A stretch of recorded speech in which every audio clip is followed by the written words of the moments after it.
November 3rd. It's usually a Tuesday that we meet, but because yesterday was elections, we're here on the next day. So welcome to our Committee of the Whole meeting. This is a meeting that the board holds once a month, usually the first Tuesday of the month.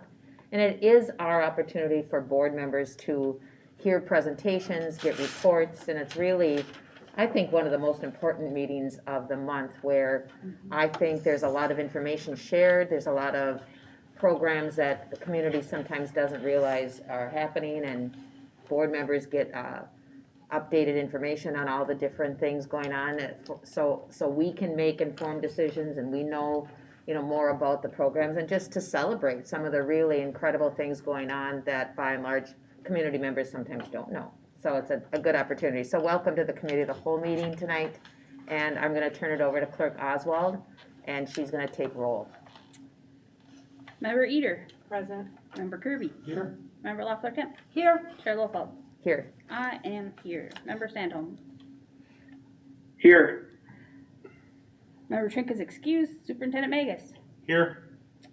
And Assistant Superintendent and Deputy Clerk, Assistant Superintendent Bonds and Deputy Clerk Erickson are both excused, and Jackie Dolence, here, our secretary, is here, even though she marked herself excused. And our student reps are excused also. We have a quorum, Chair. Awesome. Okay, if you're looking at our agenda tonight, we have a resolution from the Minnesota State High School League Foundation. We also have presentations on our Staff Development Day. I'm excited to hear about that. On our E-Squared Academic Extension and Enrichment, formerly called the Gifted and Talented Program updates.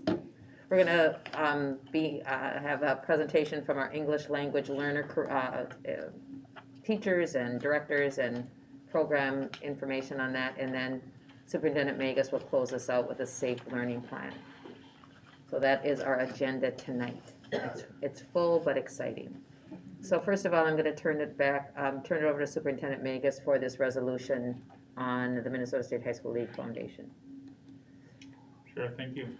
And so the resolution related to the Minnesota State High School League, it's in your board packet, and I can display if people want me to on the screen. I can do that if that's so that the members of the public can see as well.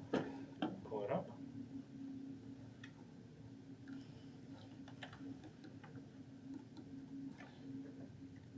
Sorry, it's a little bit small there, but you can see. That basically this is application to the Minnesota High School League, basically saying that we are going to be participating with the Minnesota High School League this year, and I'll read it to you. Resolution of Governing Board Support application to Minnesota State High School League Foundation. Whereas the Minnesota State High School League Foundation was formed to provide support for Minnesota high school youth to participate in athletics and fine arts.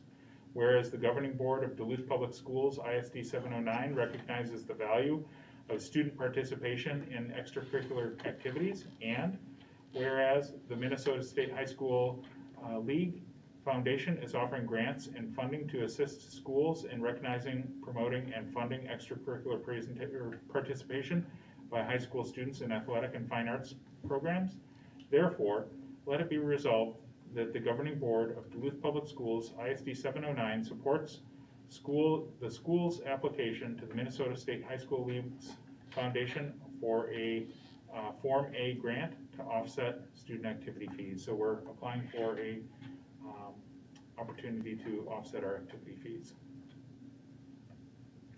And just a little bit of insight about this. It's really in that last line where it says it's a grant to offset student activity fees. So in the Duluth Public Schools, if a student is in an extracurricular like a cross-country ski team or the football or the hockey or the speech and debate, and if they receive a free and reduced lunch, our district waives participation fees. So then what the league does is this information is sent to them, and they then give us reimbursement. I don't think it's dollar for dollar, but it's a grant program. So the Minnesota State High School League recognizes that as a way for school districts to support extracurriculars, they have to charge a participation fee. They also know that that's a challenge for some households. So if they qualify for free and reduced lunch, then participation fees are reduced or waived. So this is Minnesota State High School League So this is what this is applying for. And this is just, it looks like the board chair is gonna sign this, and then it's not a vote, because we don't vote at committee of the whole meeting. Or will this be on the agenda on next? Consent. Will it be on consent? Okay. Any other comments? Yeah, Member I Loeffler, just, Ken? and again, I apologize, my computer's being fixed, so I'm going on. I'm watching on my phone, I'm not doing other things on my phone. But I just thank you for that explanation again. I believe we do this every year, right? And then you did a good explanation of kids who qualify because of free and reduced lunch, but how, it's been my experience with my 4 kids, I do understand how it's promoted, I guess, through families, but is there anything you'd want to add about how we let families know that we waive the fees? I'm just kind of curious. Sure, and without, I can speak in generalities as to how I've seen it done in other districts with, and Mr. Bonds is out today and has brought this forward. He is on his first true vacation since he's been here, so hope he's enjoying that. But as far as how it's advertised, usually it would be shared during the parent meeting. It would also be shared in the information related to the particular sport, and as well as if there are known hardships. I know that quite often, if we think about the work that our social workers and others are doing with our students, if there's a hardship that's known of, that's something that's brought forward at that point as well. We are doing a lot more as well related to the free and reduced lunch forms to make sure that we're getting those forms in, because one of the potential gray area dangers around this is that now that we're providing free lunches to everybody without the forms, there might be a chance that we're missing people who have economic hardship. So we want to make sure that we're reaching out to those families through those means, and that also that our athletic directors and coaches are promoting it as well. Great. I'm just wondering if there's other ways that we can just make sure, when we are getting those free and reduced lunch forms in, just because it's been challenging, I know, sometimes to get them in, that we can be just reiterating, particularly for the middle school and high school. Well, actually the elementary kids, sometimes there's fees too, but not the activity fee. I think it's on the form itself too, now it's called what? It's called the benefits.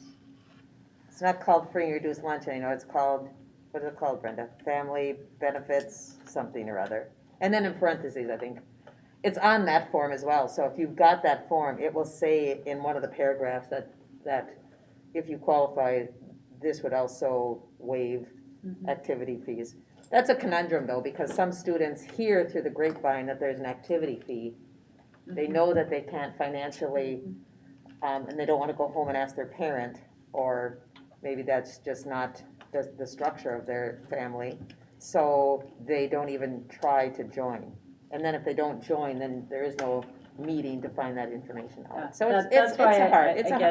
Just wonder, if we just continue to get that information out there is really my point of this discussion. Yes. Yeah. And the other point would be that at some point, it'd be nice, we pay an awful lot of money in our activity fees in Duluth, Minnesota, because our transportation costs are higher than the metro schools. So our student activities and our student athletes, it's probably noticeable in the numbers of participation on teams. We don't have as many participating because we pay, I think, a heavier fee than other schools. So that would be something to look at some point in the future. And if the board would like additional information presented, I know that's something that has come up fairly often as far as questions related to the athletic and activities fees. If we wanted to have, during the HR finance meeting, if during one of our board education opportunities, if we wanted to have that as a subtopic, we'd be glad to share there, or I can follow up with the athletic directors just to get the specifics on what we're doing right now. And I could see them in that committee, I could see them come to our committee of the whole here, just because they have their hands in lots of different activities and working with families and parents and coaches. So I know in the past we have reviewed, and maybe Member Oswald remembers this as well, when the activity fee has came in front of us, the form, and it does say in there, like if you have 2 or more kids, there's some discounts there, and so it might be good to revisit, but also it would be welcome to have the 2 activity directors come and give us a chance to thank them and as well. I'm taking note of that right now, and I'll add that to our list of possible future committee of the whole Yep. items. Can I ask a question? Sure, you can. This assumes that we belong to the Minnesota State High School League, Yes. it and does. I know that there was a huge increase in the amount of money they were going to charge us, and that was unresolved, so is that, have we paid it, and did it go up a lot? As far as the amount, I do know it went up a lot, but I'm not sure the degree to how much it went up, but we are participating and still working with the high school league. But I can get back to you as well on the increase in participation there, because it was substantial. And I think Paul Sanholm has his hand up, but I think aren't you our board rep on that? Member Sanholm? Thank you, Member Laffer-Kemp. Well, that's for section 7A, I think, and I have not been called to any of their meetings, and but that's another topic. My question was actually to encourage our students and families to sign up for to fill out the free and reduced lunch form. Are there any other benefits or programs that, in doing so, that they can access besides this benefit for waived student activity fees? Sure. In general, access to free and reduced lunch does give you access to other opportunities where funding is tight. The information we keep, however, on who is on the free and reduced lunch list is considered highly confidential as well. So we don't. That information by the state and federal rules is pretty tightly controlled. Having used that information internally for various things as a principal, but no, it's just in a way to encourage students to bring the form home and encourage their parents to fill it out, or to encourage something to encourage the parents to follow through on this if they qualify. I think that's where I'm coming from here. Is what other information or programs or benefits can they realize from that'll help their son or daughter? yes. So Besides this free Okay. and reduced Education lunch, for- which now everybody has access to. Education, yeah. it does, and it also does have significant impact in our programming when we think about the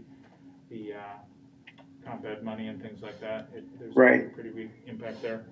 And I know that Ms. Sparks and Ms. Larva are also working with our principals, because we felt that the principal voice in getting the word out and getting the forms filled out, that was something that we had discussed it in cabinet, and that was something we felt was the best route for getting the information. But I think it is vital that we have as many of those forms filled out as possible.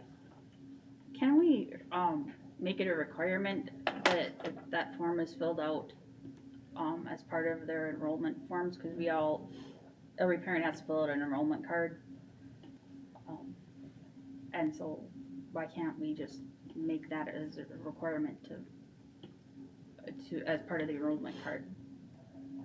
And Jen or Brenda? Yeah, you can include it in the packet And it so is. that it's readily available and so easy access, but you cannot require them to as part of the enrollment. But you can have it there and have it be so readily accessible that they probably fill it out, so. Well, can we say it's required even if it's not enforceable? I think that could get us in, I hear where you're coming from, and I think highly encourage, and I think that the way that we phrase it, there are ways to phrase things that Right. have it as an expectation but not a requirement. Right. But I think That's what I'm saying. Thank you for clarifying. Because I would never encourage anyone to break the rules. Of course. I think the other element of it as a coach myself is that our coaches probably generate a few more Mhm. forms as they start to join, and coaches have parent meetings, and coaches talk with their team, and the kids on the team find out that they want to stay on the team, and they actually then will kind of generate bringing that home again. But, you know, it's always a dilemma. Agreed.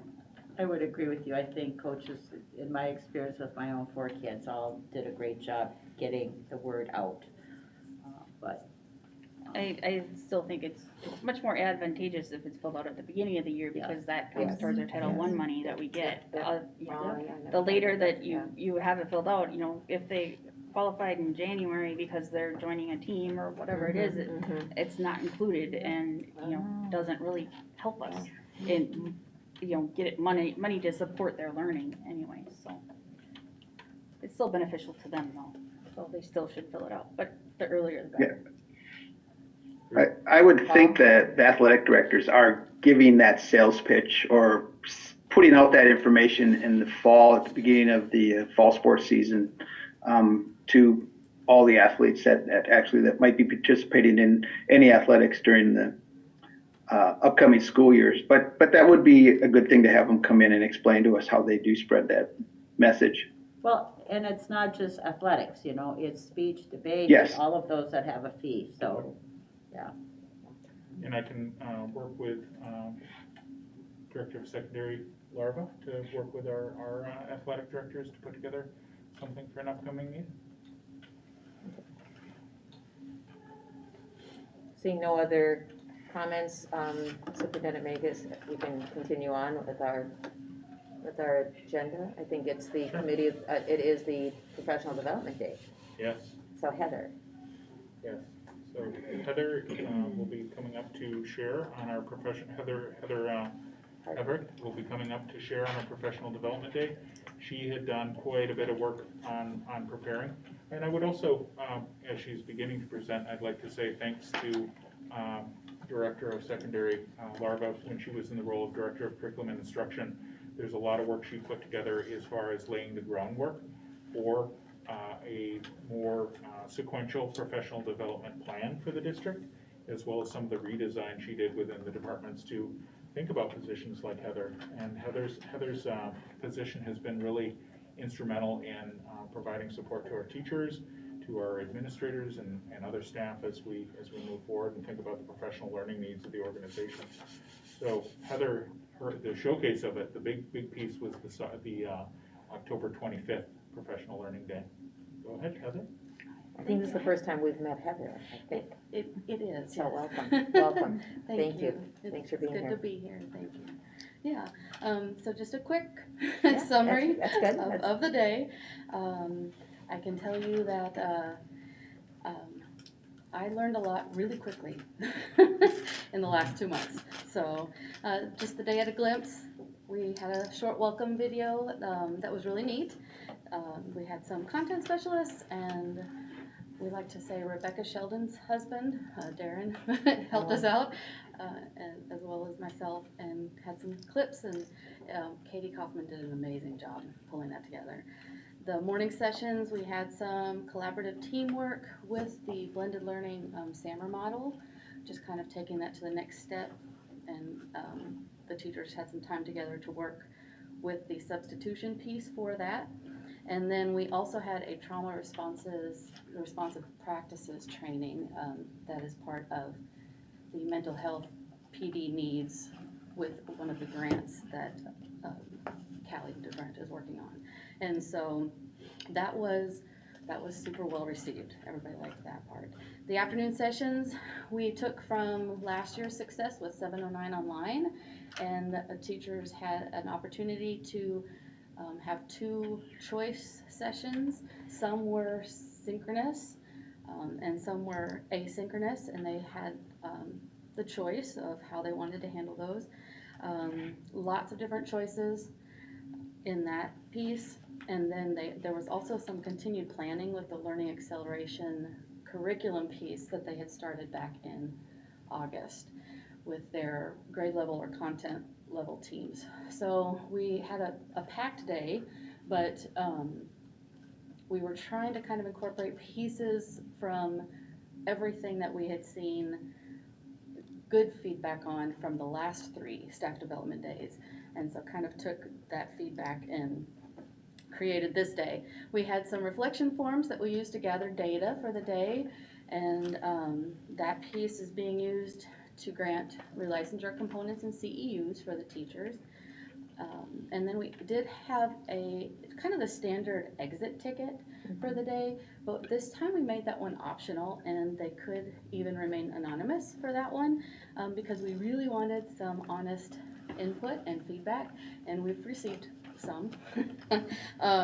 As of this afternoon, we had 474 respondents to the exit ticket and 530 something to the reflection forms. And so continuing to add to those, I sent out a reminder yesterday for teachers and participants to fill those out if they had not already. So those numbers continue to grow a little bit, but pretty good number of respondents to those. So as far as the feedback is concerned, it's really a kind of a qualitative thing, but here's some highlights. The trauma session was loved. It's not an easy session for anybody to participate in, but they appreciated it, and I think based on their reflection feedback so far, they are going to use it, use what they've learned. They want more meeting time with their colleagues. They want more time in grade levels and content areas to work together and talk with each other. The choice sessions were appreciated. They were thankful that they were able to choose some things that were personalized for them and for what they wanted. But I did get some responses that were like there was too much choice, or there should have been more choice. So there was a little bit of either direction on that one. The variety of formats and the organization of the day got about a 50-50 reaction. Some people loved it, some people did not. And so while there were parts of it that I felt we could celebrate, there were some things that I felt, wow, I need to learn from this, and we can do things better. And so that's the next step. The biggest disappointment was that the links that we had for our out-of-district presenters, we had some publishers who had representatives who are going to be doing some choice sessions for some teachers. They did not work. And so at the last minute, I was getting emails and phone calls and trying to take care of tech issues with that. And so that was probably the part of the day that made me the most sad. But people were able to jump into other sessions and move on with the rest of the day. The quantitative feedback, really, I looked at it and I was disappointed in myself. But again, I said I've learned a lot. And so, because I'm a teacher, and so when I see these percentages, I go, oh, I failed. But as you can see, at least it's over half of everybody felt like they had a good day or they learned some things. And the best part for me is to read through the comments and that type of feedback and input, because I'm really able to gain a lot more understanding of what they're needing and what they're asking for. And so I've spent a lot of time in the last week reading and rereading those. So as you can see, whether or not it was worthwhile, about 56% of folks felt that it was worthwhile. And this includes not just teachers, it's deans, counselors, social workers, psychologists, so a whole group of folks. And here's some contact information if you have any questions for me or any great ideas. I'm always open to that. Or if you're just kind of wondering, what's next, that kind of thing, where are we going with this? Thank you. How many people participated? Do you have that number? We don't have the exact number, but we know that it had to be around 700. We did have a couple of large groups that participated in some different training that day. As a matter of fact, even here at Denfeld, they had kind of a day dedicated to Denfeld They expressed some different kinds of needs. Some of the special ed, special services groups had some different trainings. So it's possibly closer to like the 600-ish mark, but yeah, we're not exactly sure yet. Heather, I think you're being too hard on yourself. Oh. Like, these are really good numbers. I challenge you to get a bunch of educator and support staff together and knock it out of the park in 80 or 90%. So I think you did fantastic. And what I appreciate about your presentation is how reflective you are and how you seem to have a desire for continuous improvement. So I really appreciate that, and I think you need to pat yourself on the back. I think you did a great job. I appreciate that, thank you. You bet.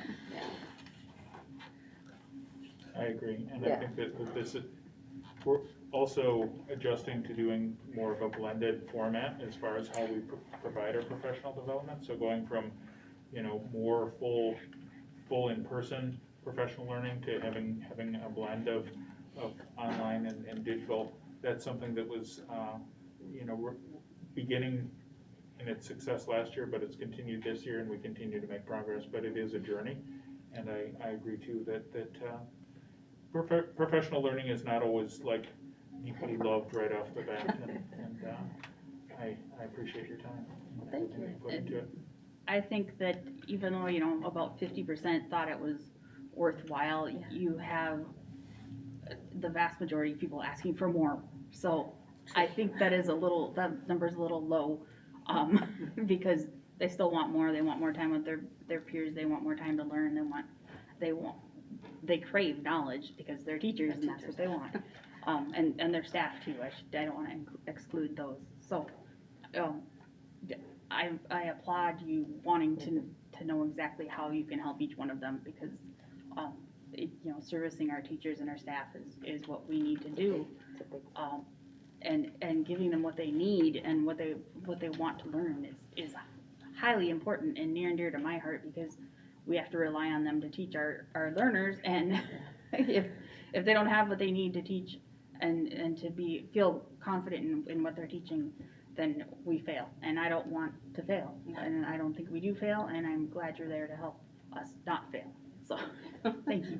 Well, and I did learn a lot in a short period of time, but I'm actually really excited about the next step, which is moving toward more of the personalized PD, and yes, integrating the blended learning initiative into an overall district plan. I'm actually excited that it's done, because that means that I have time to work on the fun stuff, which comes next. So,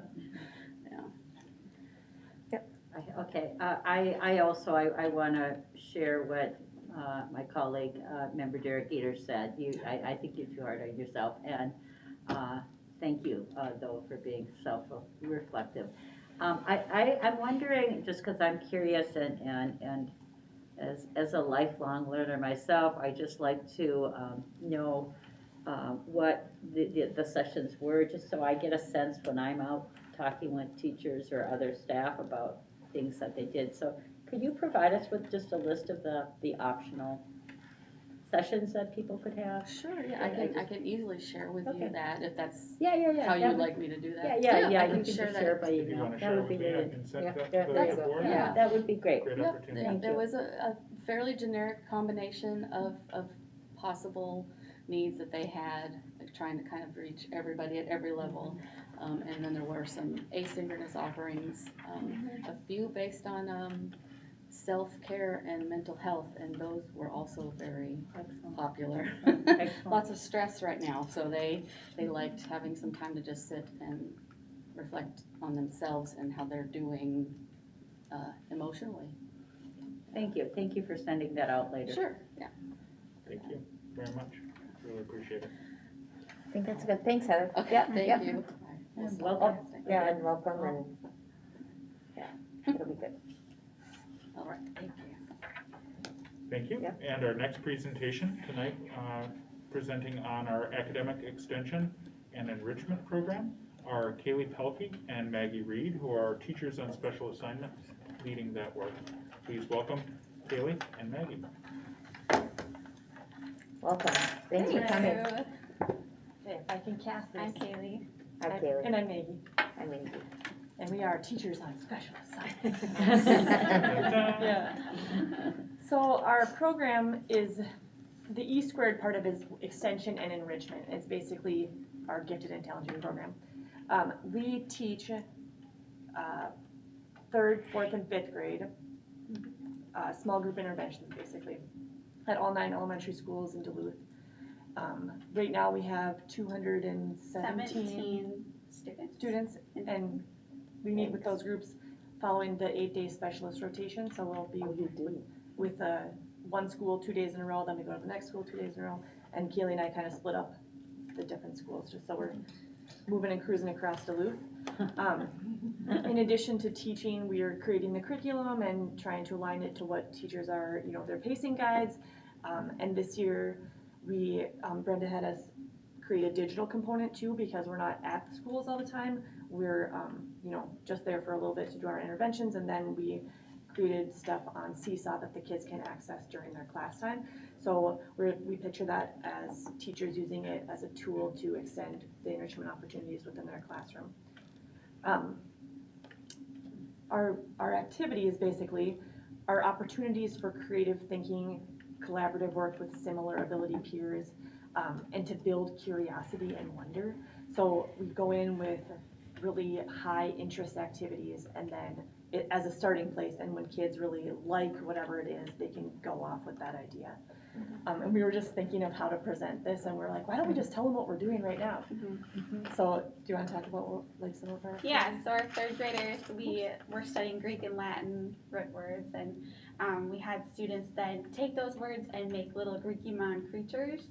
And then as an extension off that, they were making like a spell book and a book of their phobias, and with these little creatures that they're making with their Greek and Latin root words. And then for 4th grade, we were studying persuasion and packaging, ethos, pathos, and logos, the different versions of persuasion, and identifying parts on a supposedly healthy bottle of juice. And then we took the hidden information and compared it to unhealthy things, and these kids were like, what? My mom's been serving me something with so much sugar, same as Krispy Kreme donut. And I was like, you better go home and explain that. So just examining the packaging. And then 5th grade, we were doing vices and virtues of characters. So like taking a good trait and having too much or too little of it turns it into a vice. And so then we were identifying characters that way. So yeah. So the way we make our groups. So every student takes the FAST test. They take it 3 times a year. We always identify with the most recent test, and we look at the A reading scores and the A math scores. We take the top 10% of the grade using their local school norms, and so those students are like automatically they're in the top 10%. But then we also meet with all the teachers, and we take a look at that list, and we think of students who maybe they had a bad test day, or maybe there's other evidence that we could use to include them into our groups. And so as long as there's something else that we can justify it, some kind of like level 4 work, we're looking at their previous test scores, we can also add them in too. So I think all of our groups are over 10% of the grade, for sure. So then once we provide services, it evens out to be about 10 hours of services per content area. So we're doing our reading unit right now, and then when we're done with that, we'll take the new round of testing and do the math unit. And so there's been a lot of different ways to try to spread it out. It's, doing 1 week, 2 week long unit here, and then not seeing them again till the next, section of time. And so this time we're doing it based off the specialist schedule, just to be there a longer duration to try to do that. So it's working well so far, it seems like. Yeah. Just a quick question. Yeah. I love the process. I think that's changed over time, and I've appreciated it changing because of the feedback I think you've been receiving. But on here you mentioned that students are automatically enrolled unless families opt out of services. And so have you seen parents opting out? Last year we had to be all online because we couldn't mix student groups and we couldn't be in that many schools at one time. So there were some families that it didn't work for last year. Both kids that were in school who didn't particularly enjoy that, and then kids that were at home that it was just too much time online. So there were some families that opted out last year. And at the beginning, when we started our groups, Kaylee and I have had a couple students who were like, I don't think this is going to be for me, and we've said, just come and try it, and it has turned out that they did in fact like it. So we haven't had anybody opt out this year. Yeah. But So far, it's- no one has opted out this year. Excellent, and I love the additional,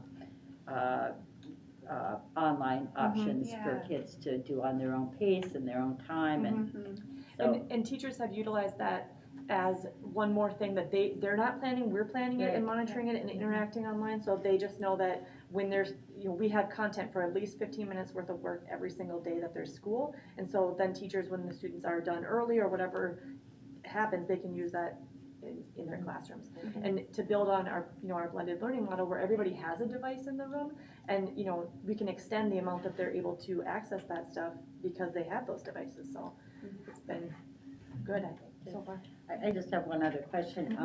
Do you, I know in the past when some of my kids were involved with this, there was like a parent letter, if you will, that we got just explaining it and that, and is that still a piece of it? I mean, they have to sign and agree for their child to participate, but so parents are understanding what's going on throughout. We send them an initial, it's a permission form, but they don't have to give permission, they just have to indicate they've gotten the information, just so that we know that they are getting the information. And basically, we're just summarizing what we're going to be doing in person, and then the digital component of it, so yeah, they do get the information home. And then when we're done with the unit, they'll get another summary of like, the skills that we focused on, how their student performed in the groups, and the things that the projects that we worked on. Excellent, thank you. Supposed to be anything else? Our digital content in person. We meet during their win time. We're not pulling kids from core Yeah. academics. We're pulling them during the time when other kids are leaving for other tier 2 interventions. So math and reading club might be leaving at the same time. Speech services can be happening at the same time. So lots of kids are going in and out of the classrooms at the same time as we're pulling these students. I'm gonna be the negative Nelly in the room right now, sorry. I'm frustrated that we limit our enrichment, to 3 through 5. So, this might not be a question directed at you, maybe it might be at, Ms. Bartz or Ms. Larva. Is there a chance or an opportunity at looking at expanding the services either down or up? And maybe not in person, but maybe just on the digital content version? I mean, I know in kindergarten, the kids that know their ABCs and 1, 2, 3s right away, and that kind of stuff could certainly use bonus content to have their kids working on that while they're helping the others. So is that something in our future? Or how do you see improving their program otherwise? Well, the K through 2 teachers are always reaching out to us for different intervention strategies. And so when you look at the MTSS model, we're servicing kids in tier 2, which is like a smaller group intervention. But the tier 1 interventions are happening in classrooms all the time. We would love to expand our program. I mean, I don't know if you guys have any. We would love to. Yeah, because we know that just 2 people can't do this all, and there are definitely kids in kindergarten, 1st and 2nd grade that would benefit from this. The older kids have different, gifted interventions, like they can test into different classes as they get older and things like that. But yeah, we would love to have more people. Well, I know that there's actively, and I participate on a board, on the Gifted and Talented board that, for the state of Minnesota, that is trying to get more funding for our gifted and talented programs in the districts, in all districts. And they have students involved in pursuing this legislation that already receive gifted and talented services in high school. And I get slammed all the time because we don't have high school gifted and talented program focuses.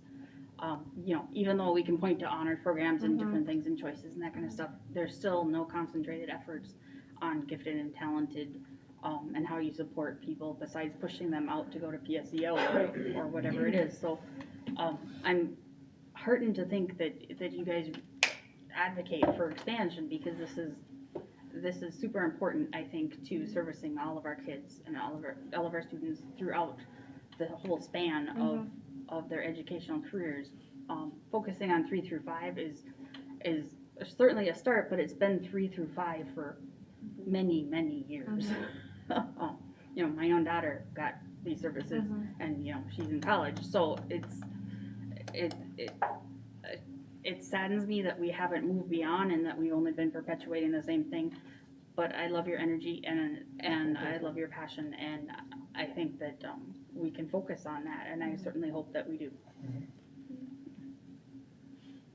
As an additional comment to what we've discussed, I think that one of the trends we've seen in what is sometimes called gifted and talented programming or academic enrichment and expansion is also focused not necessarily just on having more teachers for pull-out opportunities, but also thinking about how are we expanding the skills of the regular classroom teacher to have some of those abilities to give extension and expansion on that end of the spectrum as well. Because a lot of times when we're serving our kids, we think about who's in the middle and who's struggling, and a lot of times our students who are gifted learners or advanced learners, they aren't always challenged to that degree. So I think it's important for us to think about how are we adding people who can do some of that support and pull-up, but also how are we, like through thinking as a connection to our last conversation on professional learning, how are we helping our teachers think about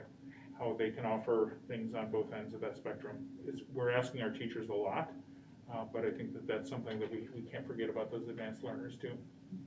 I think the advanced learners need just as much support as our lowest level learners, because it's the same extremes, just on opposite sides. Yeah, I just wanted to add a couple more things to the discussion. How do we advertise, I guess, this at the start of the year or at the to parents that this is something what we're doing in our school district? How do we advertise it at the elementary school site? I'm curious. Our principals reached out to us this year to have us put like a little summary into their newsletters at the beginning of the year, so that was one way that we had it put out to families. Okay. Also new this year is we made a website for our program, and so that's also on the district website too. Like Great. under programs. What's the link? Just so I think it's under programs and services, and then E squared, and then it's like at the bottom, like click here for our website. So I definitely think we want to raise it up more, that we're doing it. And thank you Under for making programs the. and services up at the top. Oh, and okay, then I'm right sorry. here, Oh, yeah, though. What does it say? and then our cool one is Okay. right there. I just have a quick question. Approximately how many students do you serve at each elementary school? And I'm guessing it varies a little bit from site to site, but We have 217 kids total right now. Yeah. Our largest groups are at Congdon and Lester Park, and And Lowell. Lowell. Lowell's pretty big too. And our smaller groups, I mean, those groups are up to 14 kids each at each grade level. And then our smaller groups, Stowe, I have a small group at Stowe, maybe 6 to like 8 is our smaller groups. Homecraft, there's a smaller group. and Lakewood, Lakewood, some smaller groups. But you serve every elementary school. yeah. okay, thank you. And we're taking the top 10% at each school, not district-wide top 10%, but each school's norms, top 10%. But then we also try to add more too, because sometimes that would be like maybe 4 kids, and we know other kids could also benefit, so we're like happy to add more too. So Yeah, thank you. That's good to hear your willingness to add a few more kids where you have space. So Yeah, definitely. thank you. So you're willing to add, or you are adding during the school year? It's not like they start at the beginning and it's either then or nothing, or are you adding throughout the school year? We only run one, like, let's see, what week are we? 4 weeks into our 13-week session. We won't add new students as we're going along, but when we identify kiddos at the beginning of our unit, that's when we Yeah. meet with the teachers and take their Yeah. feedback of who they think it needs to, or should be considered who Yeah. wasn't making the cut before that. Definitely, that makes sense. I also loved how you explained that it's doing the win time, so Mhm. it's not pulling kids out from something Mhm. else, and that's great, Mhm. that's great. And then we will identify some new students for our math unit in February once they take the FAST test again. I just want to add that it's been a pleasure working with these two and just their willingness to be open. I know I came and I was like, how about this? They're like, we'll try it. But they really just have a passion for this. And if you can imagine the amount of coordination, the individuals they deal with, the layers that they go through to make sure that they capture all the kids, it's a lot. And they do it and do it with grace and a smile on their face. So anyway, it's been a pleasure working with them. So Kaylee and Maggie, are you new to our district this year? Are you new teachers? She's not a new teacher to this district. Yeah, this is like my 5th year. Oh, that's right, you're teachers on special assignment, so. And this is my 16th year teaching, but my first like full year in this district. Okay. But Thank you. that's important, I think, that our school offers this at all, because other schools in Duluth don't.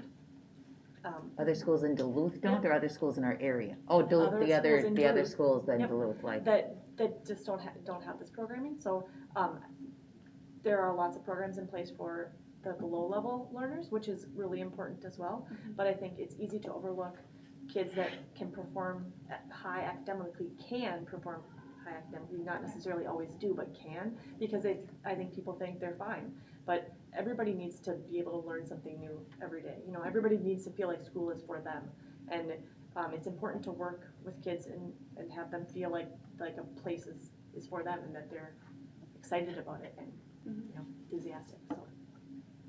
So. Thank you for saying that, and I guess that's why I asked that question too, about just making sure we're raising up this offering that we do, that might not be out there in other schools in our area. So thank you so much for pointing that out, and I just think as much as we can lift this program up, it would be a great thing. Yeah.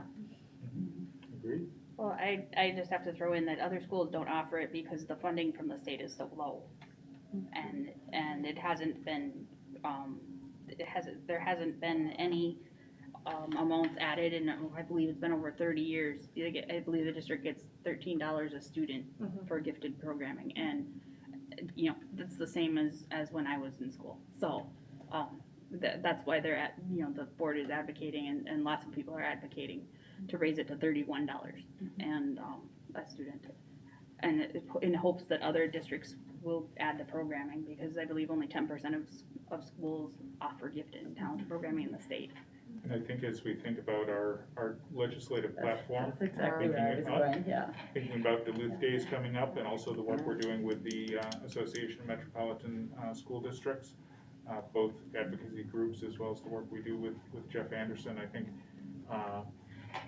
helping lift around that area related to the legislation would be really critical for us, because all of us want to offer more, and we need to find ways of doing so, and sometimes there is a financial cost there, and thinking if we can increase funding, that makes it even easier for us to continue to do what we know is right for our children.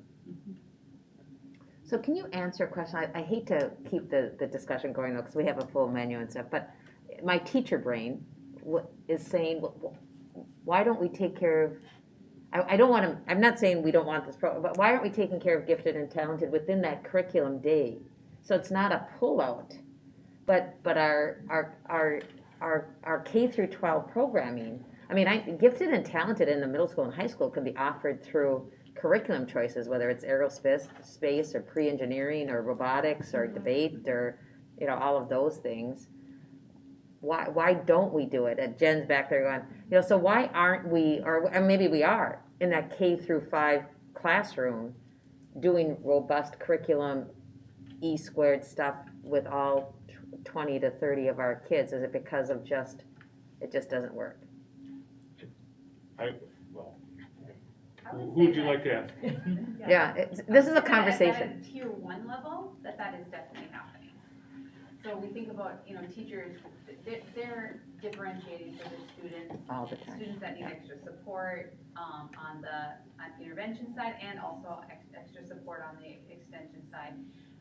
When I was a principal at Lowell, I think Kaylee, we were always at Lowell, so I think you were probably the person. But gifted and talented programming, yeah, they're telling you what they provide as far as programming, but they've also come in and have talked to staff and said, you know, we have these kits, like there's some, oh gosh, I can't even think of them right now. Some enrichment games But you tier had like a one. box or something Yeah. that they were doing, like these info puzzle stuff. box kind of things where, you know, Oh yeah, Breakout EDU. Breakout, that's what Yeah. it is, Breakout EDU. So she's got these resources that she has shared with other teaching staff that then can utilize those resources as well. So it's something that, you know, last year with COVID, we weren't able to really do that, have those meetings in person and show the resources and stuff, but I'm hoping that we can again get back into that again. Cool. Just an observation, not, you know, just, Yeah, we have a lot of wishes of what yeah. if we were more people or more time or more something, so. Well, I just want to add that this is important because we don't want Einstein dropping out of school because he's bored. You know, this is kind of what these programs are for, is those kids that just, they need something extra because they're so smart, or they just have, their brains are just working in ways that others don't work, so. I agree, and we want to say thanks for your presentation, and I think that our commitment to enhancing all educators' ability to serve the broad spectrum of students before them, no matter whether they're a struggling student or a student who's performing at an average pace or somebody who needs that extra challenge, it has to be a combination of pull out enrichment and also enhancing that universal curriculum, as you pointed out, Chair Lowell. But we really appreciate the work that you've done. And also you can see from some of the presentation notes that there have been advancements, well, not on this screen, but when we looked at how we're having students qualify. I also think some of the things related to choosing the top 10% from every school, that's a measure of equity that you don't see in all school districts. Some school districts you end up with 4 times as many students from the affluent school as you might a student in greater poverty. And so I think it's important that we look at this through that lens of equity, knowing that, as you mentioned, Paul, we don't want that Einstein dropping out, and we also don't want that Einstein unrecognized in a school that might not be served in the same way. So thank you for your lens of equity and empowerment to our students. Thank you. Thank you. Yep. Way back in the like 60s, my brother used to get on a bus. You know, we were going to school in Morgan Park, and I think he was a gifted and talented. He'd get on the bus and go somewhere else for like the last half of a day, once a I week. did that in 3rd grade. Okay, yeah, so we used to do that. That's crazy. In our next presentation Yeah, is just on keep rolling. a This is subject great. near and dear to my heart, having been Yeah. a former English language learner teacher myself. Anne-Marie Barda, our English language development teacher, will be sharing on our English language learner programming. Thank you, Anne-Marie. I did not bring my computer. Oh, I can cast. I'm glad to cast. And we've got it too. Perfect. I'm really glad to be sharing this program since it's gone through many changes over the years. Since I started 21 years ago, it was totally different. And so it's a great opportunity to share how it is now.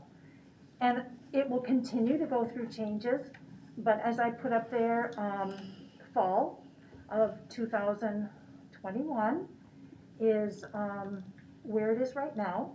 I did even today make some more changes, and I don't know if this is still Google, you know, kind of a Google Doc shared That would update. that it's Unfortunately, would have been uploaded as a PDF, so okay. it's That's all right. I will point out the um, changes that I made before. You know. Here's the staff. There's myself, and currently I'm K5, and then we have Alberto, who is a middle school and some elementary, Melissa K5, and Jennifer is 9-12 plus some elementary. Yep, so there are, here are the FTE amounts here. So I am actually 1.1 because I'm teaching a full load, plus I'm coordinator at the time, Okay. at this time. And Jennifer is a 0.1, Alberto a 0.1, and Melissa a 0.8. And there are the schools there that we are currently assigned to. And here's our numbers. It's 53 currently, so you see 51 there, 53, and we are also required to service the alternative sites. Right now, we do not have anyone at the alternative sites, but they could come up at any time. But we are still required to serve them. Chester Creek, yeah, Merritt Creek. Are charter schools or private schools? No? No. Okay.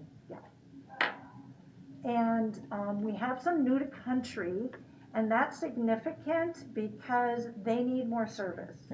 If they're non-English speaking, we set our parameters to serve them every day. So that's kind of significant. So we have a total of 7 new to country, and more in the elementary and just 1 in the middle school. And here are the languages. There are 18. I did sneak Swahili in there too, and that's just 1 student. And Spanish, I think we increased to 16. But 18 languages with the students that we serve. Obviously, there are students out there not in our program that have languages other than English, but this is just in our program here. So there's quite a wide variety, Spanish being the majority here. Can I ask what no language, that one student with no language? She came to us in 3rd grade. She literally had no language at all, not even, she was deaf, she was born deaf, and they didn't discover that until later. And so when she was adopted and brought here, she had no language, not even sign language. Okay. Interesting. Yeah. Okay, so what we're talking about here is language levels, and that's really important because the amount of service that we give students depends on their language level. And we have, well, there's 6 levels.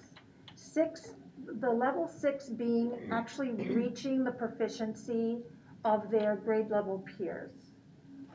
So the state of Minnesota says if the student achieves a 4.5 overall score between listening, speaking, reading, and writing, then they exit our program. So we have, of course, a level 1 would be, super low, being either non-English speaking or just at the word level. And then level 2, and then level 3 is always kind of the highest level.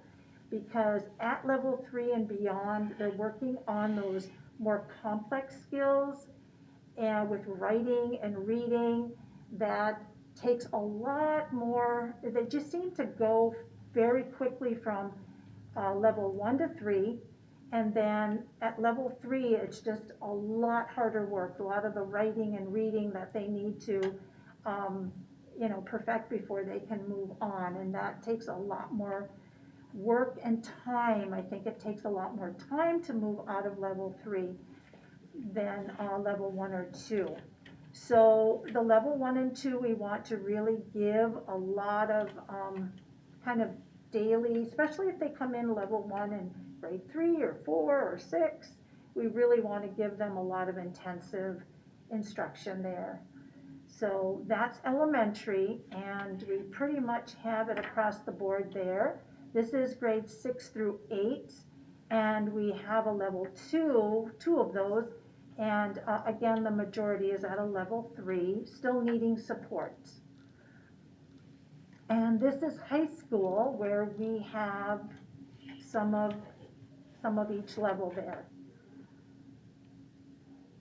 What level would students who are proficient in English what is their average level? Are they all categorized at 6?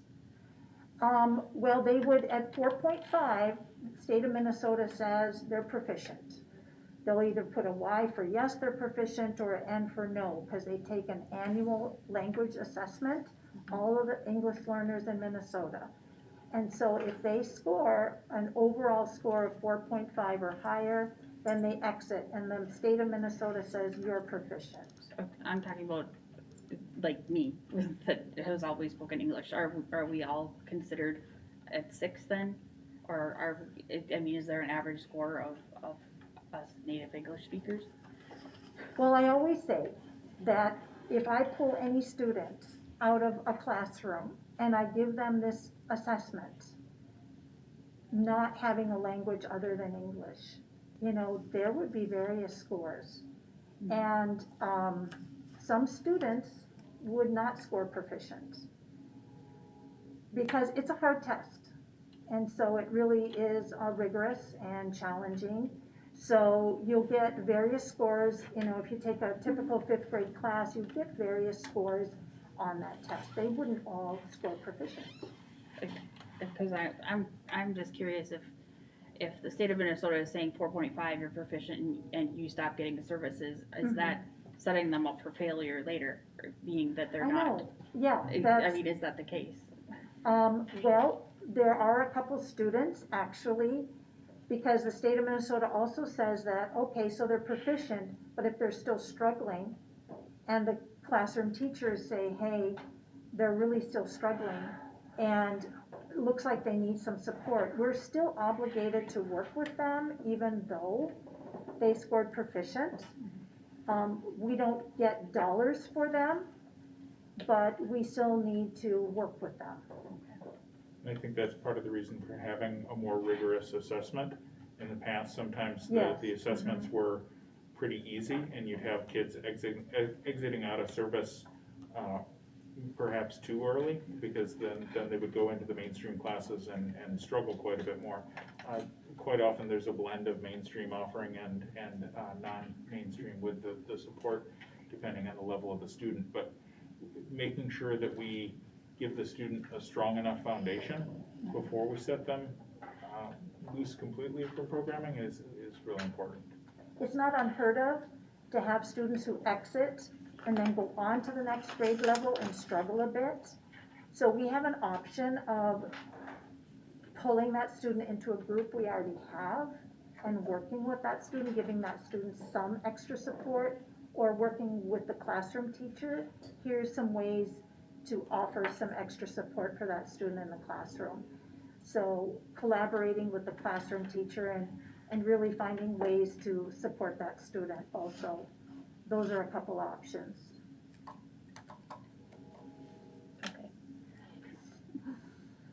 Okay, so we have defined what we call adequate service for students. And obviously on the right, we have some concerns because we're not doing that as well as we would like. And so you've got level 1s needing daily service. But we do have some level 1s in elementary we are not giving daily service to, and that is all due to scheduling, and it's due to our time, like we don't have the time, and the scheduling. So a lot of us are going around to different schools during the day, and there's just no way to schedule that in our schedule. We're doing the best we can. We do the best we can with the students, and sometimes it's just not good enough. We just can't reach those students every day. So in levels 2, also daily for elementary, and levels 3 and 4, 2 to 3 times per week. And that is the same for 6 through 12. We've got 2 classes for level 1s, and 1 class plus extra support for level 2. And we're just, I would say 80%, we are meeting that mark, but, it is a program where kids are spread out through 14 different schools, and it's really hard to get to all of them and give them the adequate language time that they need. Most of them are getting that, but some of them are not. It's just the reality of the situation. Just a question based on that. Mhm. So thinking about, I think it's great that we're offering language services in all of our schools. Mhm. Some districts choose to cluster their students. Right, we used to do that, That yeah. potentially would allow us to make sure that we're able to do that, but then there are also the hardships on family and the inequity of transporting students Oh, to yes. different places too. Mhm. So I think it's important for us to think about where are we with our staffing levels, and are there things we need to consider there as well? We actually changed the MDE's guidance on that, Emery. Hmm? The change had come from being clustered Oh, to yeah. having to provide at different sites because Yeah. MDE had told us that we had to go back to that other And I model. agree, I think that's totally the best option there is. Yeah. And that was Which like 3 means years then the ago. teachers travel, and, you know, that sometimes creates a little bit of a shortage. But what we can do in lieu of that a lot is we do a lot of collaboration with the classroom teacher. Say, hey, I can't get out there 5 days a week, but I can get out there 3 days a week. And here's some strategies, here's some ways that you could boost that language in the classroom. So in lieu of that, we do a lot of professional development or collaboration with classroom teachers. So, yeah. Thank you. Mhm. And Anne Marie did advocate for more time. So she did get more FTE because of her advocacy. She said Yes. what they had was not sufficient for the students. Mhm. And so, thank you to the district for responding. Oh, And yeah. she has more FTE now. Yep, Thank you. yep. Thank you for that. Perfect. I used to volunteer in a class that had a student that was new to the country, and it was a daily struggle for the student, and she was not on the daily service list, and it was super hard, and so I don't. This is no criticism towards the program or anything like that, but when I hear, we're doing what we can and we're doing good enough, that's not helping that kid, and so I see no reason why your program should have to struggle servicing those kids, because those kids aren't getting the foundation they need to be successful, and there's no reason that you shouldn't have the FTE to cover all of your kids, because they have to have it. If they don't get it, they're just that much further behind all the time, and I find that a failing of the district and unacceptable. And Yeah, truly, we something that service needs the to be teachers fixed. as well as the students, so we try to make up for that by, really meeting with teachers and, but, it's a numbers game too. We have I 53 know. students and 3.9, or 4.9, or, we have 4 staff. I know, and you do And the best you can, and you do the maximum, and the maximum isn't enough, and so we need to meet the maximum, or we need to meet the need. That's Well, I look our forward to further responsibility. discussions on Yeah, that. yeah. Mhm. I Yeah. do too. I think it's Okay, whoop. Fairmont. Yeah, Sorry, I was just you're looking back just at the going number back, of there you go, curriculum. staff. So let's get into the good part about what we do. And, so we teach language in relation to language uses. So it's not just grammar in isolation, we really look at how they're gonna use language, and we look at the key features of that, language use. And for instance, if they're going to, argue, or if they're going to compare and contrast, what kind of language do they need in order to do that?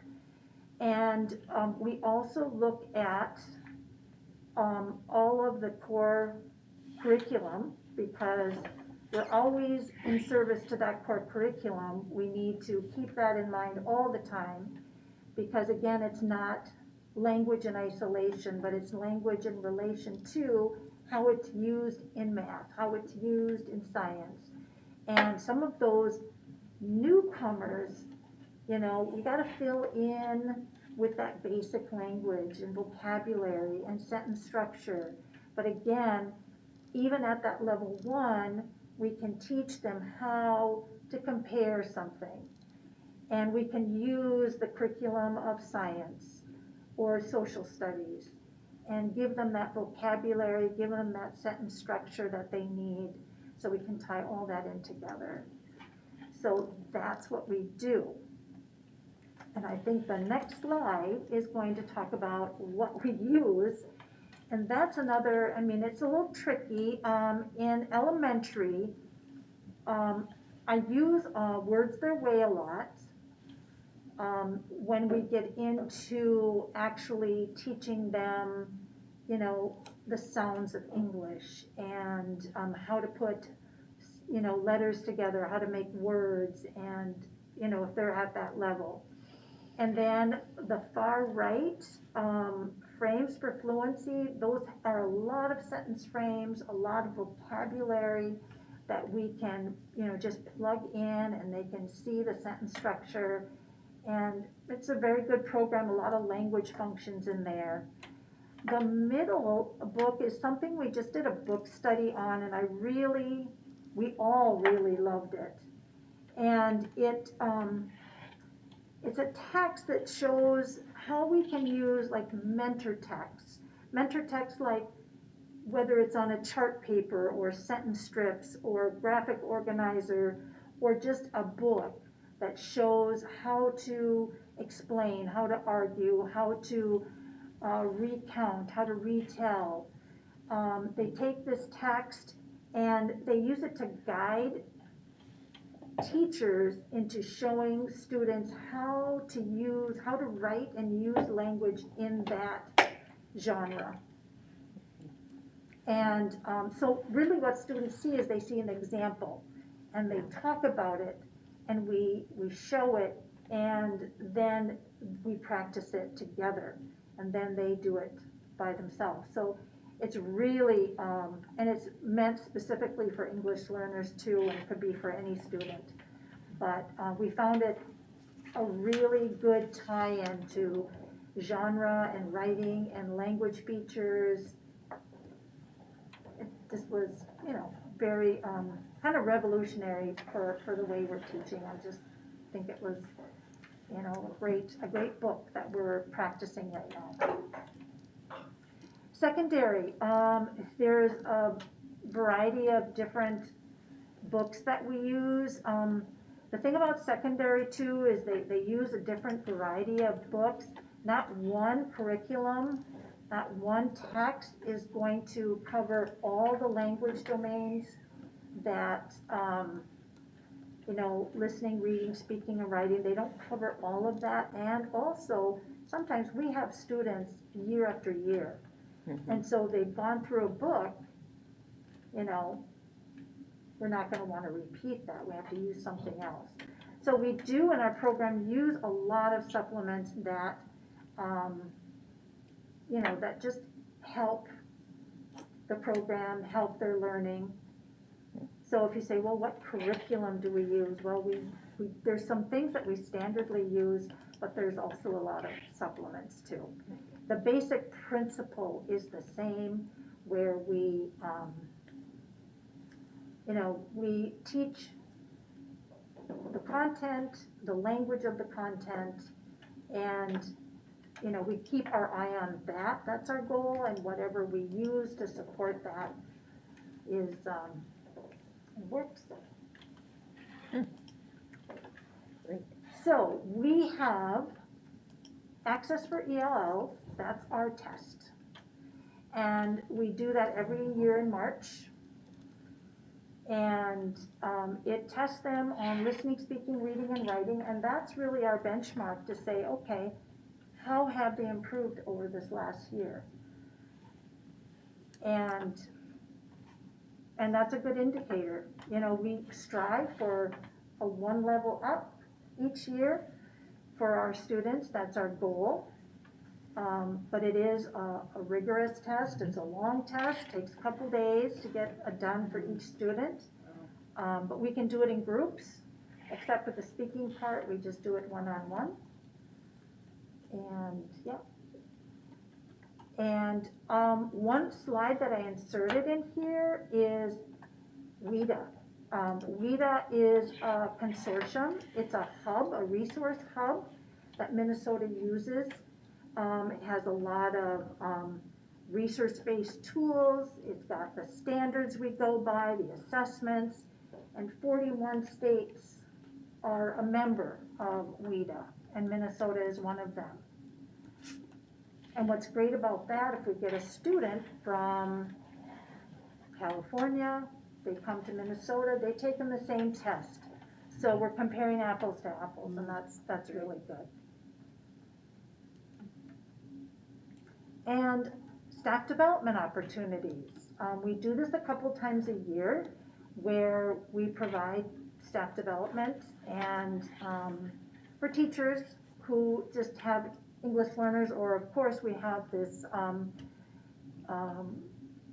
we need to get the, you know, in our relicensure, we need that for our relicensure, so a lot of staff do that. Some staff attend just because they have English learners also, and we provide that opportunity so that they can get some ideas, some strategies that they can use with students in their classroom. Yeah, I clicked on this earlier today, and it's like 70 pages of. 70? Isn't it? It seemed like, but it was good. All these just different things you do. Maybe We always tweak it every year too. Oh, Different mine only focus. says 14, but I thought it was more than that. But it was good. I looked at it. Great.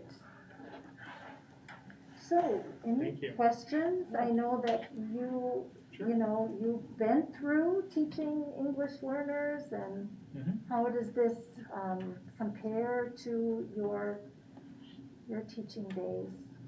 I think that there are many things that we're doing here that are really foundational and good. Thinking about the Words Your Way work, I think is really important.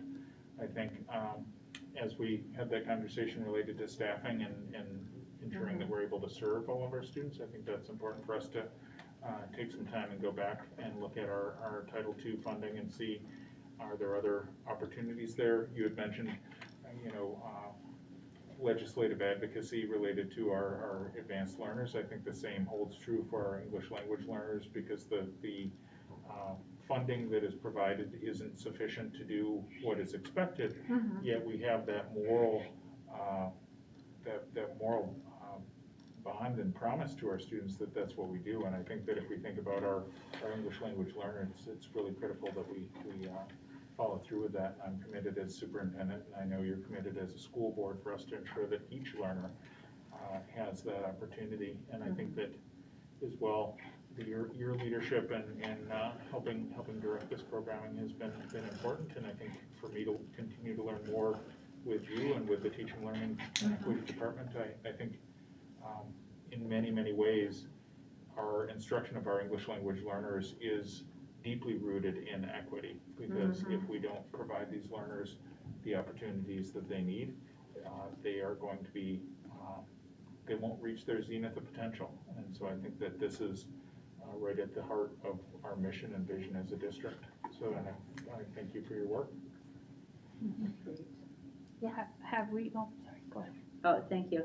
Yeah, I just wanted to say, Anne Marie, I really appreciated this this understanding of what we are doing. So I thank you for being here and this great presentation, and please share your appreciation with your staff. I will. I loved having you talk about a book study. It's been great hearing other departments do book studies, and so thank you. I have the bookmark there. Yeah, that's great. And then I did go into that training that you did too. And I was particularly zeroed in on the legislation as well. And I guess I also ask you, we start putting our legislative agenda together in December, January. If there are some things that may make sense for us to add to our legislative agenda and work with our lobbyist on, because many of us do choose to go down to the Capitol, whatever it might look like this year, but, and advocate. And so the more that we might have some specifics on things that we would consider to include in our legislative Yes, well, agenda. let me know how I can help. Yeah, but, so I did kind of note, and I haven't done the research yet on what was here for federal and state from, this must have been during last year's legislative session because of the date of it, but, let us know. Yeah. Okay, yeah.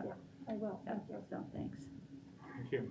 I was just gonna ask, if either one of you have heard if, we're gonna get any of the Afghani resettlement, people that went to Fort McCoy. I haven't heard. I've not yet heard either. The thing about our program too is, that's why I put fall, because we can always get more enrollments during the year. And that happens a lot. And we would obviously need more staff if we did.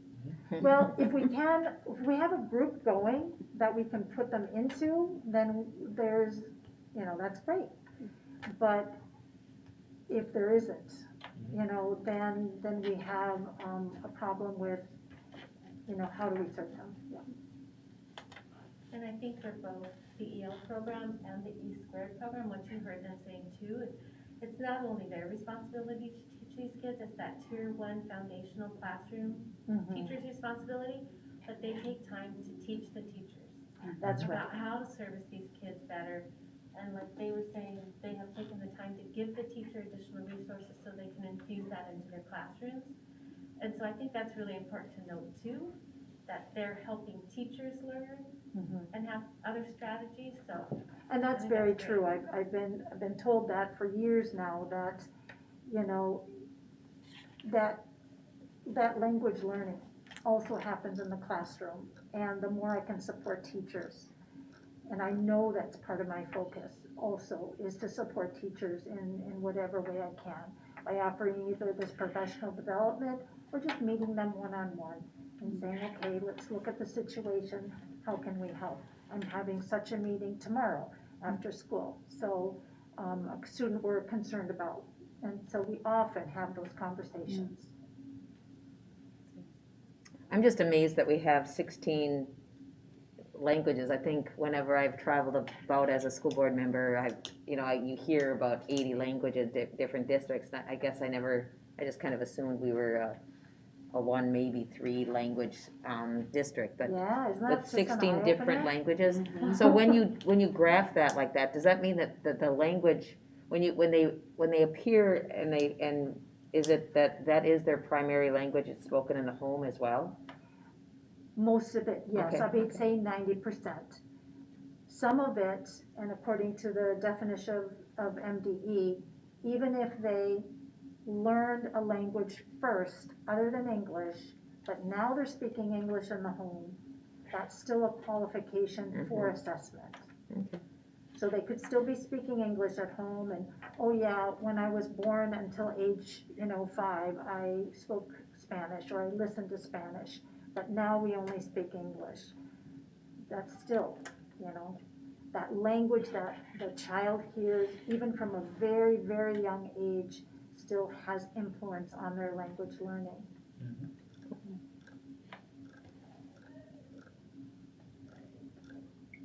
Can I jump in here?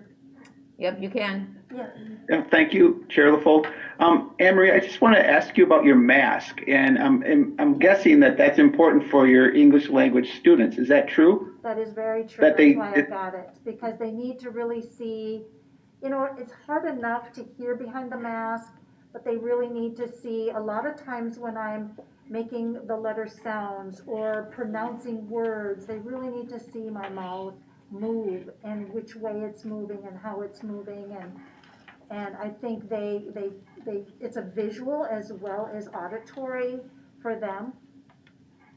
I see the Do you think teachers using that it also. that type of mask would be beneficial to our teachers that are working with these students in their classrooms? Yes, actually I do.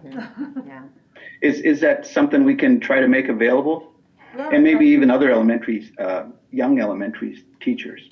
Sure, no, and I think Yeah. that is something we've also used with our speech and language yes, pathologists and other individuals, but I think if we're needing those for our EL teachers, or Mhm. even our world language teachers too, thinking about oh, yeah, exactly. foreign language instruction too, I think that intonation and mouth formation and those aspects of language learning that you get Mhm. from a visual of somebody speaking, Right. not just the auditory, that's really important. Thank you, Member Sanholm, I appreciate that suggestion, and we'd be glad to order. Great. Well, thank you, Anne-Marie, for explaining that. And I just want to say too, I've enjoyed the opportunities I've had in the past to kind of fill in for your teaching staff there when they've been out sick or absent. It's a great experience. Oh, good, good. Well, thank you. Any further questions from the board? Nice to see you. Thank you. Thanks for Anne-Marie. coming. Thank you. And I'm always updating this, so perhaps I could share it with you if you would like. Actually, what we could do is we could have the newest version that you referred to uploaded onto the board book as Yeah. well. Good. And that'll always be there. Yeah. Okay, Yeah. So perfect. if you wouldn't mind emailing that to Nichelle Canavan, Yes, I will. that'd be excellent. Good. Thank you, Anne-Marie. All right, sure. Thank you, Anne-Marie. Thank Nice you. to see you. Nice to see you Yeah. too. And just to, Member Kirby had a music concert over at his son's high school, so he left early. Is Nichelle the most appropriate person, being tomorrow is her last day? If you send it tomorrow, it will be uploaded tomorrow. But if you send it after, I would send it to Patty Paquette, who's I my can do new it tomorrow. Awesome. Got it, Michelle? Yep, Nichelle Canavan. Okay, got it. Thank you. Perfect. She's the keeper of this agenda. Yeah. Tomorrow will be Michelle's last day. So thank you for So you just announced it. Yeah, then, of course. All right. The next item we have is a very brief safe learning plan update, just basically some highlights of where we are with a few different things, and I will cast that onto the screen as well.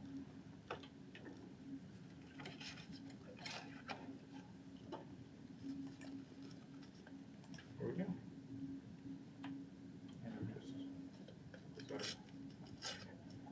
So, you've seen this many times, the principles that we've used for our decision making. I'll be happy not to see it. I will be anymore. happy not to see it anymore too. And I think that all of us kind of, to some extent, feel that way. And I think it's important for us to note too, and I noted in our last conversation, I'm hearing this again and again, I think that for our educators, for our leaders, for our teachers, for so many involved in education right now, this second full year of COVID, hopefully it won't be full, but the fall that we've rolled into, in many ways it's been more challenging than the first. I think that people are working very, very hard for our students, staff, and families, but they're also quite tired, quite stressed, and I think that taking stock in that is really important. Taking stock in some of the things that we had planned in May and June to be able to accomplish this year, to think about, is that too large of an ask in some respects for certain areas? Yeah. We had bold plans with our MTSS systems, with our blended learning, with our equity work, and all of which is important. But we're also hearing from our educators that we may need to not pause anything, but stretch things out a little bit because of some of the additional needs we've had to make sure that we're not asking people to do more than they're able. But also have basically what I tell our people is we want to have the most ambitious plan that we can actually accomplish, right? I want it to be a stretch for us, but I want it to be something that we can actually accomplish. And taking a look here at our COVID rates, these are our current COVID rates, and you see we peaked near the beginning of October. We've dipped down a little bit into the 50s, and we've stayed relatively steady. And the forecast for this next week is similar to what we had this week, without too significant change, staying in the mid-50s. But I think that the most exciting news that we've had in a long time is the vaccine for our 5 to 11-year-olds. And I've shared quite a bit of information here on vaccination for our 5 to 11-year-olds. Yesterday, we were all very, very carefully watching the news, clicking every 5 minutes to see if the FDA had voted to approve the 5 to 11-year-old vaccines, and they did around 5, 6 o'clock last night. Oh, okay, CDC. CDC, right, exactly. The CDC authorization was what was going to allow us to move forward with our vaccine clinics. And so we are, as you've heard, we're very lucky in Duluth. We're selected as one of the 3 first sites in the state to have vaccine clinics, and we'll be starting tomorrow at nearby in the neighborhood at Laura MacArthur Elementary School. And so our vaccine clinics, and I'll share more in the slides here, will be coming up. They'll be sponsored by the Minnesota Department of Health, and basically the families will need to sign up. We have clinics at each of our elementaries as well as each of our middle schools, because a lot of times when we think of 5 to 11-year-olds, we think of the elementaries. But as Brenda and I have talked about, there are quite a few 11-year-olds who are 6th graders and 7th graders, so we have to make sure that we're serving our middle schools and thinking of them as well. So with those clinics, families are receiving sign-up information. The state is partnering with other entities to help with the sign-up, and actually the URL was a little bit, people had questions because it was the event coordinator, their URL is platespinners.com. So when people were getting this email from platespinners.com, they were wondering, is this the email? And yes, indeed it was, and it is the organization, because it's an entity that works on event coordination and planning that's subcontracted. Parents and guardians, it's important for us to note that this is completely voluntary, and parents or family members or guardians need to be present with their child, because I think some people might have concern that we're going to, force and vaccinate students who don't choose to be part of this, and that couldn't be furthest from the case. We need to make sure that we have written permission from the parent or guardian, and that there is somebody present for that. There also, I know that some people have asked, can other people get vaccines at the clinic, or at the clinics that we're offering? And they can't, because the amount that's used for those 5 to 11-year-old vaccines is different than what they would use in a 12 to 18-year-old vaccine or an adult vaccine. So they aren't offering those vaccines at those clinic locations. But there are community events for those clinics that are coming up. I know that the weekend, that Saturday, November 13th, there's going to be a very large community clinic focused on boosters as well as additional vaccinations for the community. We did also ask on behalf of our teachers. Our teachers and other educators had asked about having a booster clinics in the schools, so to make things more convenient for them and for the students too, for the potentially older students as well. At this point, the Department of Health has shared that they are, because of their staffing levels and what they're trying to do with the rollout of the children's vaccines, they aren't able to offer that to us at this point. But the fact that we're having vaccination clinics in 11 of our schools in the course of the next week plus a couple of days, I think is really exciting. Cool. So so the vaccination clinic tomorrow is at Laura MacArthur, but if you go to another school, can you go to that clinic? Is the clinics kind of open for any of our current Duluth public schools, or only students that go to that school? So the clinics are open and they will take walk-ups. We have not heavily advertised that, particularly for the first clinic that we have tomorrow, because we don't want it to be inundated over capacity. But in the information we've shared, we do share that walk-ups are welcome, and they don't necessarily have to be enrolled in the school district. They could be members of the community, or potentially even people from outside of the community that would come for that. And that is something that the MDU does support. But with this first clinic tomorrow, we wanted to make sure that we had everything in place to make sure that we were ready to roll. But then you see the structure for the other clinics and when those are being offered as well. Have those emails gone out? They have gone out for the Laura Laura? MacArthur. Okay, Yes, good. yep. So I need to watch for platespinner.com. Yes, platespinner.com will be part of what it comes from, so that is kind of a little bit tricky, and we're making sure that's part of the announcement. But then next week, you see on each day, we have usually 2 to 3 schools, 2 schools for the most part, each of the days that we have available. And I want to say thanks to Director Sparts and Director Crane, who isn't here because they did a lot of work in helping coordinate with those principals to get those set up. I also received word this evening that the Minnesota Department of Education Commissioner Heather Mueller will be coming next week either to Piedmont or Lowell on Tuesday to visit our clinics as well. So we're looking forward to that, and may have a visit from our governor as well. So those are the clinic dates, and as you see, the middle school, all of the clinics are running from 3 to 7 p.m. except for our middle schools. Our middle schools, we wanted to make sure we had time for the buses to get out so that our parents could get in, and those clinics are running from 3:30 to 7:30 each day. And then subsequently, the week after the November holiday, starting on November 30th, that week is when people will be coming for their second dose. So this is a 2-dose thing, and we will have a similar rotation that we've advertised for the different schools so that they will have that opportunity there as well. And it actually starts on the 29th Monday. 29th. Yeah, Thank it'll you. go all 5 days. I was thinking that Monday was the 30th, but, so it will take place the week of Monday, November 29th. We do have a press conference tomorrow, and we certainly invite any of the members of the public or our board members to attend that press conference. I know several of you mentioned that you'll be there tomorrow at Laura MacArthur Middle School in the Media Center at 11:45. I will be there sharing, as well as Mayor Larson, our principal Jim Erickson, and Amy Westbrook, who you've met on a number of occasions from the County Health Department. Those are some of the guests that we have lined up for tomorrow's press conference.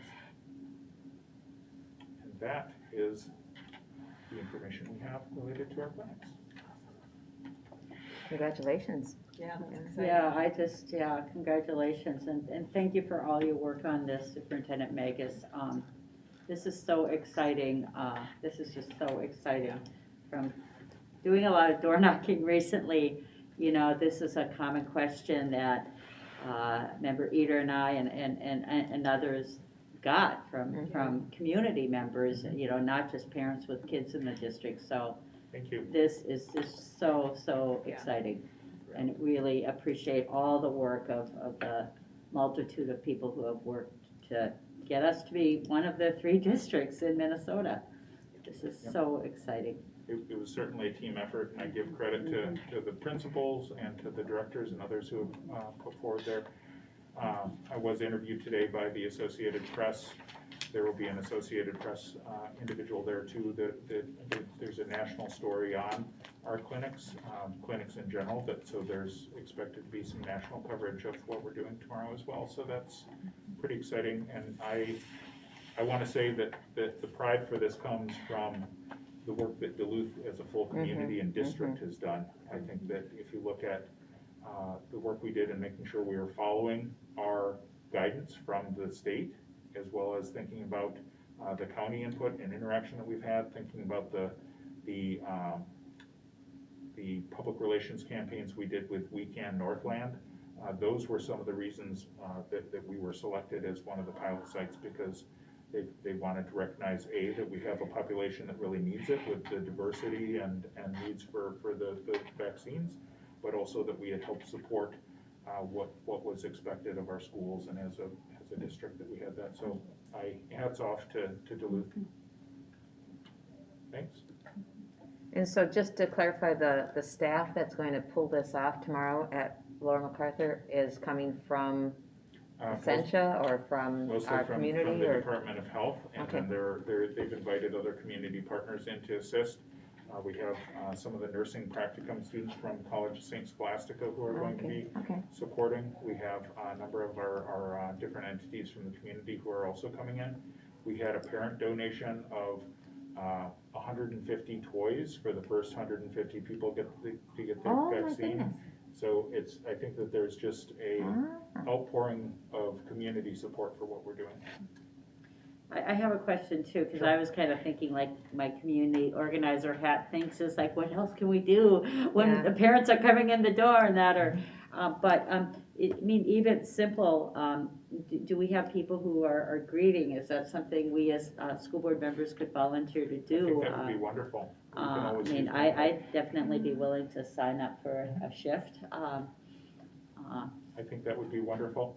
I think that that's really important. I also, I know that sometimes people wonder, not everybody has the same degree of access, so we wanted to make sure that we were reaching out. I spoke with Katie Danielson, the leader of our Families in Transition programming, and they're doing purposeful outreach to our families in transition, including our housing centers, and providing transportation, either cab service or gas cards for families that are having challenges with transportation getting there. So we're trying to make sure that we outreach the full community and not just the people who have an easy way of getting there. And I would imagine Sherry Williams and our early childhood and Head Start families are included in that conversation. Because the age level, if they are 5-year-old, they are able to participate. Okay. She's been part of that, Okay. but the younger than 5, Right. at this point, not yet. Okay. But she has been helpful and she has been involved too.